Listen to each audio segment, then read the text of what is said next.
Greetings, community, and welcome to NCBD Comics and another edition of Kevin's most anticipated reads tomorrow for New Comic Book Day, 9/17/2025. And hey, it's great to be here. It's great to be alive. Appreciate each and every one of you that cruises on through on the rewind. Without you, it'd only be half of as much fun as it actually is. And I do truly appreciate you as you do so. And if you do decide to hang on through to the end, I do ask that you possibly consider to hit that like button. And if this is not the first time that you visit, might want to consider possibly to subscribe. Before I start off, I want to take a moment and say to those that cruise on through on the live, take a moment and say hi. Hey, Bleeker, how you do? Hope all is well with you. Appreciate you coming on through. And Jag, dude, appreciate you, brother. And let's start off by talking about Oni Press is bringing us Cowboys of Moo Mesa. This is a story by Matt Hodson, and it's drawn art by Juan Gideon. This is something that I think it might have started off as a one of those Kickstarter things. Nonetheless, Oni Press picked it up. This was not only a ratio variant that I loved from the advertisement that I've been seeing that Juan's been putting up, but I did want to secure me an issue not only because this is the cover I liked. Hopefully Juan's going to be at a signing event tomorrow, and if everything works out, I will see him and have them sign that issue, along with possibly a couple of issues from there on in too. It's been a while since I've seen Juan. I've been looking forward to this book for some time because I have seen it advertised for at least about 2 months in the solicitation. So from Oni Press, Cowboys of Moo Mesa, issue number 1, coming out at 9/17/2025. Let's cruise out from Oni Press and talk about Marvel. Marvel Comics is going to bring us a few on this list and start off with Amazing Spider-Man, issue number 12. Have to admit, must be honest, full transparency, I'm like 3 issues behind. I'm just saying. That stated, I am appreciating not only how this story is developing, but being that I'm not getting any Spider-Boy anymore, I like the fact that what we're going to get is not only a story of a bunch of spiders that seem like it's kind of an intervention to Peter Parker, but one in which that we're going to go ahead and get. I've been looking for Bailey Briggs stories for a while. I'm jonesing. So being that we're getting Spider-Boy back into some type of series, some type of issue, some type of integration into the Marvel Universe, I'll take it. I can't wait to get into the Amazing Spider-Man issue number 12, not necessarily just for that reason, but I like how it's developing so far. Let's move out from Amazing Spider-Man issue number 12 and talk about Incredible Hulk issue number 29. I've been saying for quite some time, I like the fact that how Hulk and Banner has developed this relationship with an individual, Charlie, that has nothing necessarily to do with them directly in the relationship with one another, meaning they're not family, they're not relation in any way that I know of, nor have they had anything that directly makes Hulk or Banner directly responsible for Charlie, other than the fact that they just are fond of her. I don't know, but I really like is we're getting the side of this relationship from a Hulk series that we don't normally see. And it's been also influencing the way that we're seeing the story develop thus far. In my opinion, it's been kind of a slow burn in this whole series, but it's been so worthwhile. It's been one in which that it's been almost like a chili. The longer it's been slowly and just slowly stewing and just blending together, the more we're going to get what we're getting right now in issue number 29, which is we're going to finally get some battle that we were looking for, also meaningful battle, not just for the sake of battle and just, battle hill, battle there. It's a matter of understanding the sake that we're talking about souls and meaningful life into which that we've learned to get to know this Charlie individual for over a year now. We as readers also developed a relationship that now means something to us as readers that we can then appreciate as readers when we see her life being threatened in the series and or somehow being in harm when it comes to the relationship with Banner and Hulk and what that means to them and to her, if that makes sense. And I haven't even touched on this whole underworld battle that's about to ensue, other than the fact that I just slightly glossed over it. I've really been enjoying the series more from the sake that what we normally get from a Hulk series, and yes, as you can tell as I've been going on, it almost made my most anticipated read. That stated, just missed out. Let's move out from the Incredible Hulk issue 29, coming out on 9/17/2025. Let's talk about Marvel Zombies Red Band issue number 1. This is, damn, I've been really looking forward to this one too. This is actually what I believe the whole Red Band was born for. This blood, this gore, this visceral storytelling that we're going to get. I think one of the things that most of us are going to probably miss is the fact that it's not being written by Kirkman. Okay. And the fact that it's only kind of glossing. I really know very little of what's supposed to do. And if it's a directly storytelling, that's kind of a bummer. If it's something in between the gaps and it's supposed to fill in what was kind of missing in the original story, and as far as how they really got, anyways, I am looking forward to this because of the fact that I know so little about this. And what I was initially told when I initially read is not at all what I initially anticipated. So I am looking forward to this because I am so blind. And I think that's one of the best ways to go into a book. Just saying. Let's move out from Marvel Zombies Red Band issue number 1, which is going to be an awesome little mini. And let's cruise over to Miles Morales Spider-Man issue number 38. This is another one of those stories that I really have been digging how it's developing. And Cody Ziegler is doing a magnificent job, not only telling the story of Miles Morales for well over 3.5 years now, but he's doing stuff with like Futurama. I think he's going to end up doing the whole season. His storytelling is solid. It doesn't matter the medium in which that he tells. It doesn't matter if it's, animation. Doesn't matter if it's comics. It doesn't matter what it is. He just does a magnificent job in the storytelling.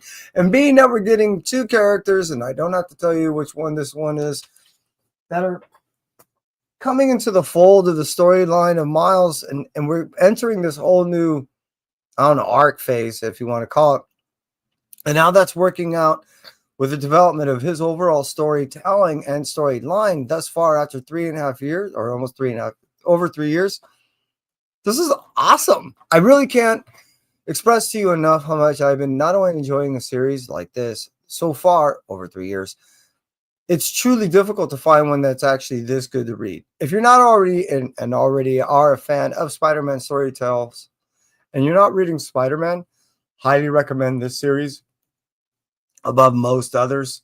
Seriously, it's probably one of the best ongoing series coming out of Marvel right now. Just saying. So Miles Morales issue number 38. Excuse me, coming out on 9/17/2025. It's pretty high on my list. Moving out from that, let's talk about Ultimates issue number 16. What I've really been enjoying about this Ultimate series is the fact that, as I've been saying in the past, it's kind of a standalone series. At the same point, it is eccentric to actually what's going on the overall Ultimate Universe, in the sense that it does fill in some of the gaps, what's happening in between of the other series, and it does tell its own story tell at the same time. The beauty is it still also gives you that feeling, that ultimate impending crescendo that is going to happen coming towards the end of the year. And I like that because it's supporting all the other storylines as it's telling its own story in and of by itself. The Ultimates is, I'm finding most people that is reading the storyline, as far as anything that's supporting the Ultimate Universe, that's culminating to the end of what's supposed to transpire. What is that? Again, coming to this end of the year, finding difficulties, finding any problems with the Ultimates as a standalone story, as a story stands alone. What I mean by that is it's really a good series. It really stands above a lot of the other ones in the sense of being able to have a clear objective of what it's really trying to tell. And it's not trying to do anything more than give you the understanding of what's impending. And I really like that. It does touch on all these other supporting storylines, but you understand the reason why in this. The Ultimates, if you're not reading anything else outside of the of like Ultimate Spider-Man or Ultimate Black Panther or Wolverines or any of those other things, you have to be reading the Ultimates. It's essential to the storyline. And again, it was another one of my most anticipated reads, but when I tell you and show you the reason why, I think you'll understand. Let's move out from the Marvel Universe and cruise over to DC/Marvel Universe and talk about a collaboration I've been looking for quite some time. This one is Deadpool, Batman, Can't go wrong. Just saying, dude, I appreciate you cruising on through. And I had to go cute. This is one of the what, like 4 of the covers that I ended up getting. I know there's like something stupid out there, number that I can't even say because I can't count that high. I'm just saying that there is so many covers out there. There's a flavor for everyone. These are just the 2 that I end up grabbing right now. I am a massive blank cover fan, so I had to get a blank cover. I had to get a Q cover. I did get a main cover, and I did get, I think, the that Stegman homage one from what is it? You know, issue number 340 of Incredible Hulk, if I recall correctly. Anyways, my point being is I'm looking forward to this as long as many for quite some time, as many have out there else have. I'm just mixing words up. I take a bunch of words, throw them in a salad, mix it up together, and feed them to you. No, I've been looking forward to this for quite some time. I know many out there have also been looking forward to the series. My understanding it's been such a hit that there is a sequel that is being planned. I'm not certain if it's being executed. It's only rumor at this point. I look forward to that happening. I know a lot of people out there that have already read this, love it. There's a bunch of mini stories in this series one shot that I'm just totally tripping all over my tongue. Looking forward to jumping into many writers that I really appreciate and enjoy reading. So I'm looking forward to getting into this DC Marvel collaboration, Deadpool / Batman issue number 1. I made it barely. Let's move on from the DC Marvel collaboration to talk about Dynamite with the Captain Planet issue number 5. This series has really been good. Initially I was buying it not only just support David Papos, he's a good buddy of mine that I pretty much enjoy everything he writes. But it really, this one hits hard. It really, they really try to be awfully poignant in a lot of the stuff that they tell. And it does have heavy gravity to the messaging and what's that it's trying to, throw out there. Beyond that, I guess it just hits, depending on the reader, harder than others. And me, I'm getting knocked out every once in a while when I get into a few pages. Like, wow, you know what I mean? David has this ultimate pace. The art is really cool. Him and the artists have an understanding of timeline and pacing. I was talking to David about this between how he's been doing Space Ghost along with this and Speed Racer. He was telling me how it was all about pacing and understanding how the artists are able to produce their art and along in coordination with how he's able to go ahead and put out a storyline. And now that he has a perfect pacing with these artists, he stated to me that he has a pacing that he feels comfortable about with the story ultimately.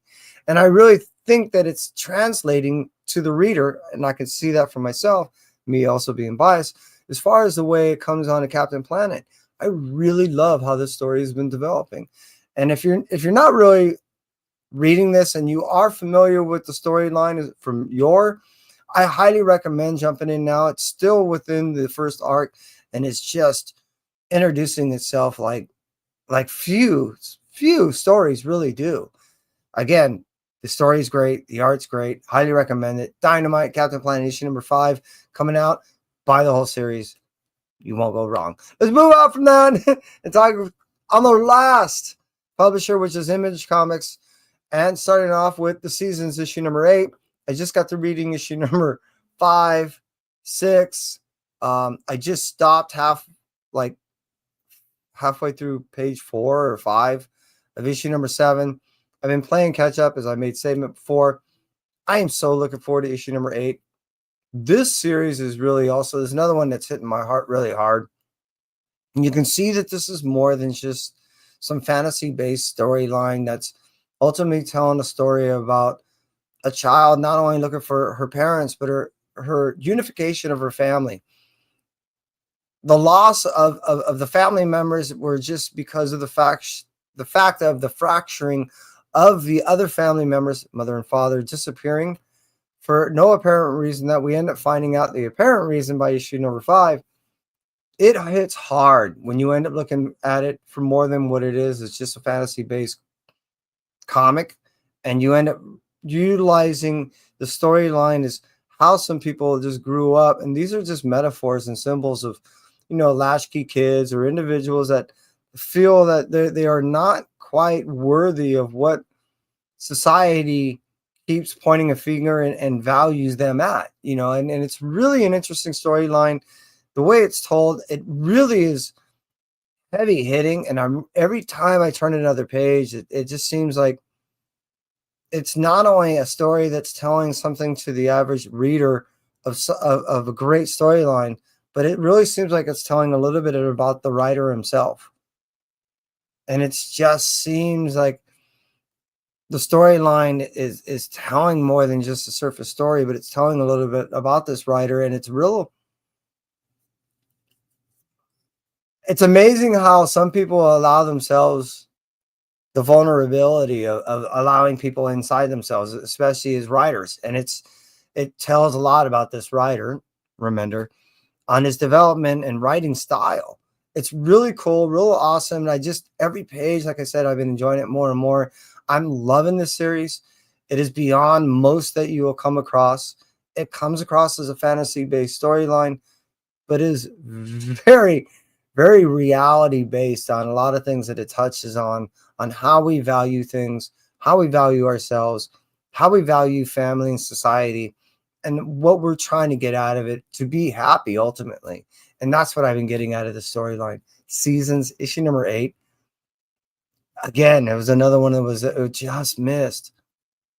But moving on from that, highly recommend a storyline. Just saying, if you're really into some heavy stuff, stuff. The dialogue is simple, but damn, it's hard. Let's move on from that and cruise over to G.I. Joe, issue number 11.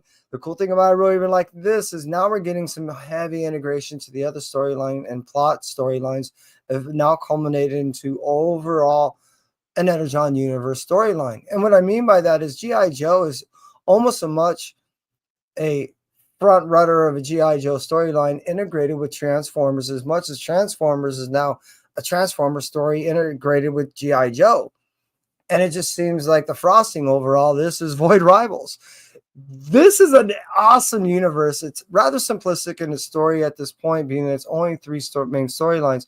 But as we get closer to the end of this year and the beginning of next, we are going to pepper it in with more single one-shot stuff that develops this Energon universe slowly into probably we're going to get, from my understanding, around this time next year, we'll probably end up having 5 ongoing series.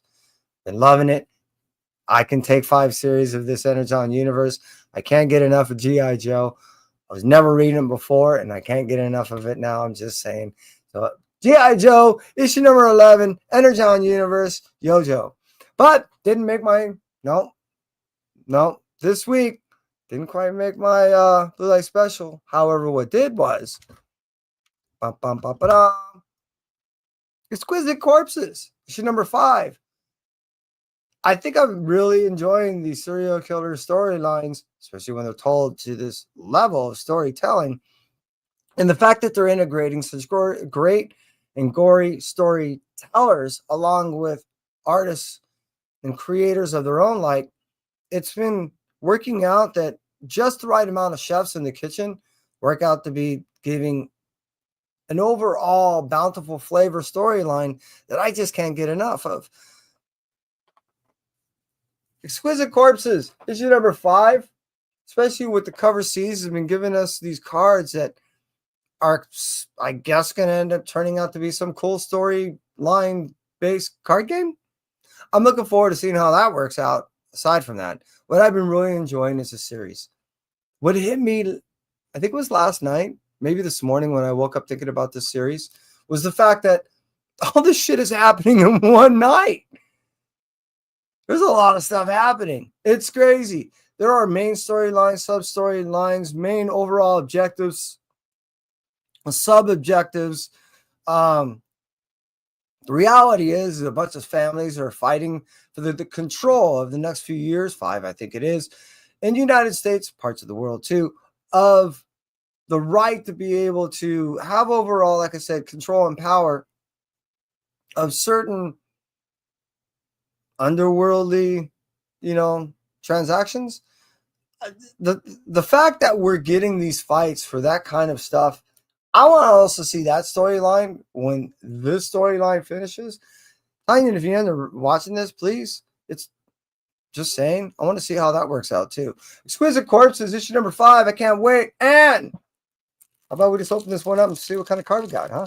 What I've been doing is I've been following the seam line. Once you end up following the seam and opening it up, it's been opening rather, I don't know, well. I've not damaged any book yet. I mean, I might be totally jinxing myself right now.